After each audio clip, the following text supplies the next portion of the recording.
Olá, meu nome é João Fabrício. Esse trabalho é da disciplina de Métodos Numéricos. Ele é referente ao método de Jacobi, que é uma solução iterativa para a resolução de sistemas lineares. O método de Jacobi ele consiste em fazer uma aproximação do resultado dos sistemas lineares, né, de uma matriz com uma grande quantidade de incógnitas e de equações, né. Esse método ele foi desenvolvido pelo professor e pesquisador Carl Jacobi, né. Aqui a gente tem a formulação matemática, né, do método, porém o entendimento fica mais fácil através de um exemplo. Então, tomando como exemplo essa matriz aqui de três equações, né, o primeiro passo do método é isolar o x1, o x2 e o x3, né? A gente vai isolar então o x1 da primeira linha, o x2 da segunda linha e o x3 da terceira linha, né, como foi feito aqui. A gente passa da primeira linha, a gente vai passar o, o x3 para o outro lado, né, o x2 e passa o 10 dividindo, que é o que foi feito aqui. Mesma coisa na segunda linha para isolar o x2 e depois para isolar o x3. Efetuando as operações, né, para resolver essas equações aqui, a gente vai ficar com esse novo sistema, né, de equações. A partir daqui a gente começa com o método iterativo, né, que a gente tem que escolher um vetor inicial para começar a fazer as iterações e, e repetir o processo. Geralmente o vetor inicial escolhido é o vetor de zeros, que é chamado de x da etapa zero. Então a gente vai pegar e substituir aqui o x2 do vetor da etapa zero, onde tem o x2 aqui na matriz, né, no sistema de equações, o x3 aqui onde tem o x3, o x1. No caso, como esse vetor é composto por zeros, a gente vai substituir por zero todos os locais onde tem x aqui no sistema de equações. E a gente vai ficar com esse resultado aqui, ó. Efetuando as operações aqui, a gente vai ter o novo vetor, que é o x da etapa 1. A gente vai ter aqui para o x1 o valor 0,7, né? Como o primeiro vetor é todo formado por zeros, né? A gente vai ficar com os primeiros valores aqui para esse novo vetor. Esse x da etapa 1 ele é a primeira aproximação que se tem como resultado para esse sistema, né? Porém, a gente pode continuar fazendo esse processo de iteração para chegar cada vez mais próximo do resultado, né? Então, o que a gente faz? A gente pega o valor de x1 desse vetor da x da etapa 1, substitui onde tem x1 aqui na equação, né? Pega o x2, substitui onde tem x2, né? O x3 onde tem x3, e a gente vai chegar, efetuando as operações matemáticas aqui, a gente vai chegar novamente em outros valores para x1, x2 e x3, que vão compor o x da etapa 2. Né? Vamos ver aqui, já mudou os valores aqui, a aproximação já foi chegando, né, mais próximo do valor exato. Repetindo mais uma vez, né, usando agora o vetor x da etapa 2, a gente vai ter o x da etapa 3. Né? O processo é o mesmo, substitui o x1, o x2 e o x3 do x da etapa 2 no sistema, efetua as multiplicações, as operações e chega aqui no x3, que já está bem próximo do resultado exato desse sistema.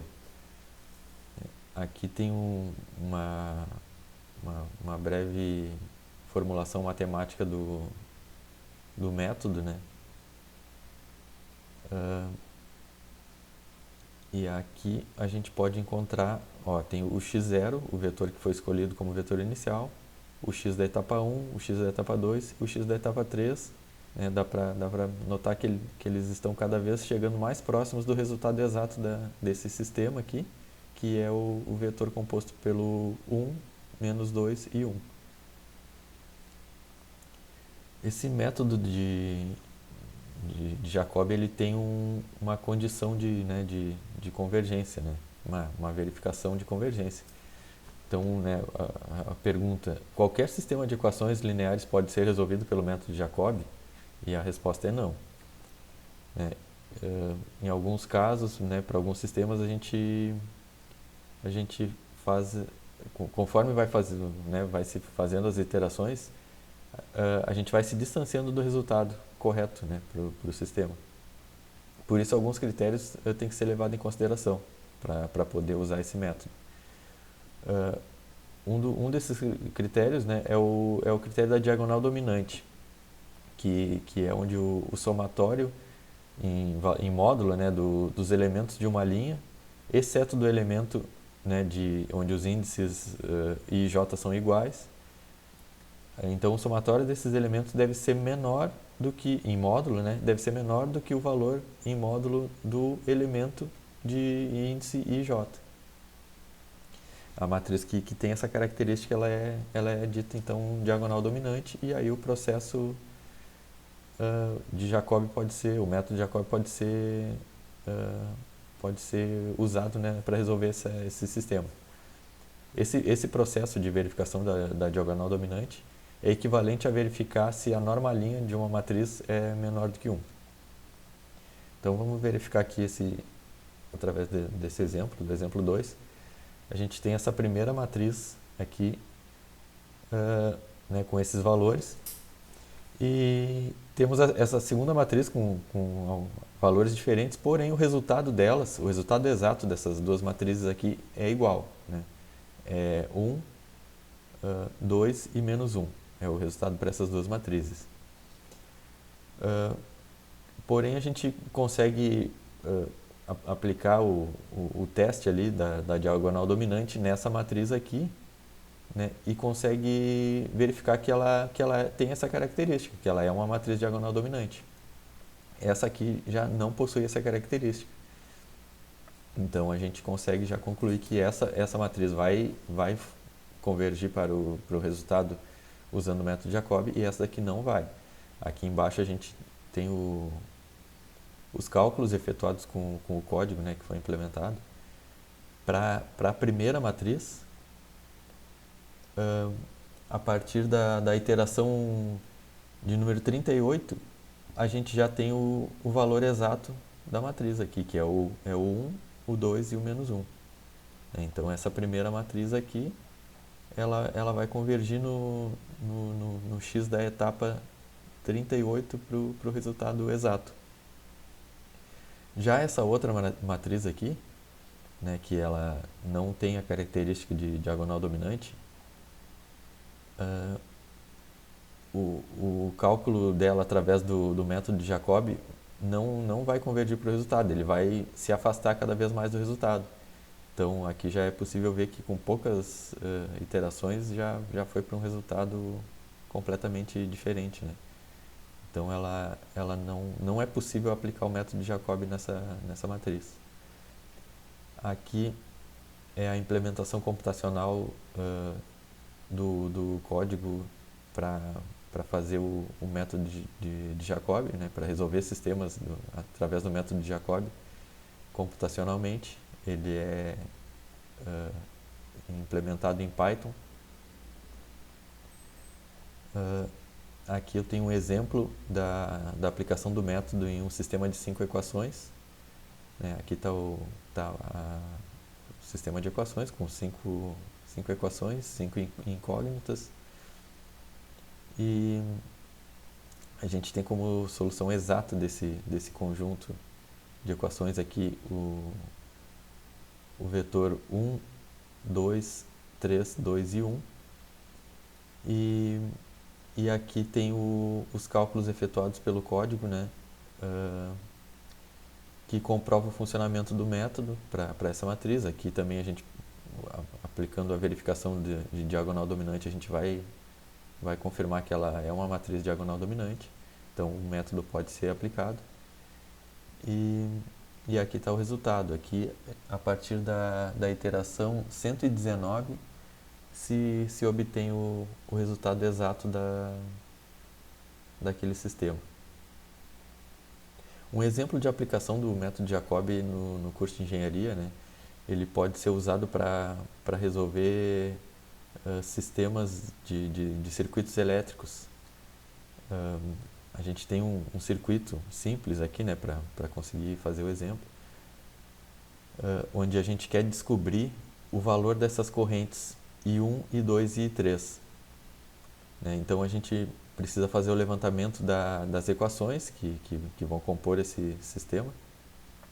Para isso a gente precisa saber dos valores dos resistores e da tensão nas fontes. Né? Isso aí vai ser dado no problema, né? Sempre, geralmente vai ser dado no problema. Aí a gente usa as leis de Kirchhoff para montar essas equações. E aqui a gente vai chegar no sisteminha de equações. Né? Também é possível verificar nela aqui que é uma matriz diagonal dominante. Então, o código, o método de Jacobi vai funcionar. Essa imagem aqui é um simulador de circuitos elétricos, né, onde a gente coloca os valores das tensões e valores dos resistores e ele nos entrega os valores da corrente. Eu coloquei essa imagem aqui para a gente já ter o resultado e comparar para ver se o método de Jacobi realmente vai convergir para o resultado. Aqui o resultado está dado em miliamperes, né? Então a gente tem que fazer também a transformação lá para valores que não estão na base multiplicando 10 na menos 3. Aqui é a implementação, a solução, né, desse sistema aqui que foi extraído do circuito. Eu coloquei aqui, eu carreguei o código com os dados da matriz, né, do sistema de equações, e dá para ver aqui que no x da etapa 39, aqui acredito, no x da etapa 40, a gente já tem o resultado esperado, né?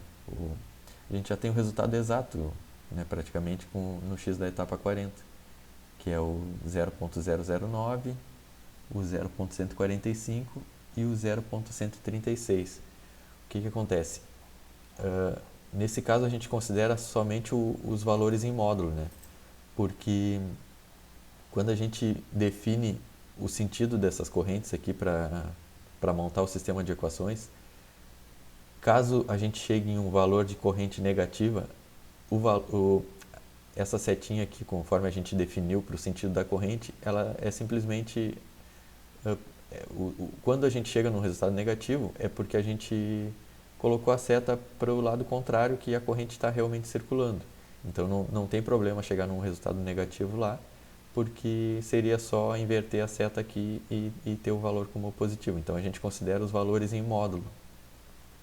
Então aqui também nessa imagem do simulador tem uma setinha apontando ali o sentido da corrente. Quando ela mostra um valor negativo para a corrente, simplesmente é porque a corrente, ao invés de estar no sentido aqui da esquerda para a direita, ela vai estar no sentido da direita para a esquerda. E aqui a mesma coisa, a gente tem um resultado negativo aqui, mas a gente considera os valores em módulos. Então, aqui, né, com esse exemplo, é possível comprovar o funcionamento do método de Jacobi e também numa aplicação, né, para o curso de engenharia elétrica. Aqui tenho as referências do trabalho, material acessado e concluído. Muito obrigado.